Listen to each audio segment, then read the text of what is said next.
Untuk pertama kali dalam sejarah penciptaan, malaikat maut berdiri di depan sebuah pintu, dan ia menunggu. Bukan karena takut, bukan karena ragu, tapi karena di balik pintu itu, ada seseorang yang bahkan malaikat pun harus meminta izin kepadanya.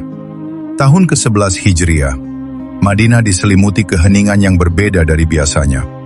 Para sahabat berkumpul di luar bilik yang sederhana. Wajah mereka menyimpan sesuatu yang tidak bisa diungkapkan dengan kata-kata. Di dalam, Rasulullah berbaring. Demam membakar tubuhnya sejak beberapa hari terakhir. Namun bibirnya masih menyimpan senyum. Fatimah duduk di sisinya, menahan tangis yang tidak kuasa ia bendung. Dan Aisyah menjaga dengan tangan yang tidak pernah berhenti berdoa. Mereka semua merasakan bahwa hari ini berbeda. Lalu Jibril datang, bukan membawa wahyu. Kali ini ia membawa sesuatu yang lebih berat dari itu. Ia berkata dengan lembut, "Ya Rasulullah, Israel berada di luar. Malaikat maut meminta izin untuk masuk." Sebuah keheningan turun di dalam bilik itu.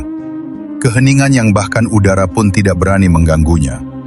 Karena sejak Adam diciptakan, sejak langit dan bumi dibentangkan, Israel tidak pernah meminta izin kepada siapapun. Ia datang, dan tugasnya selesai.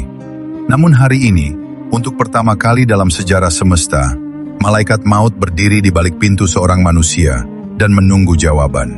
Rasulullah membuka matanya perlahan, lalu bertanya dengan suara yang tenang, "Apakah setelahku, umatku akan baik-baik saja?"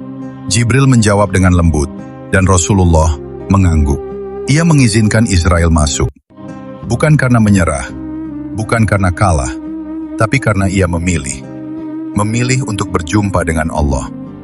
Kata terakhir yang terucap dari bibir yang mulia itu, Ar-Rafiqul A'la, teman yang maha tinggi. Dan di luar bilik, para sahabat mendengar keheningan yang berbeda. Fatimah menundukkan kepala. Umar terdiam membeku.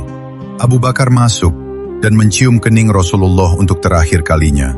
"Engkau harum dalam hidup maupun setelah pergi." Madinah tidak pernah sama setelah hari itu. Dan kita, yang hidup ribuan tahun setelahnya, masih merasakan cahaya yang ia tinggalkan.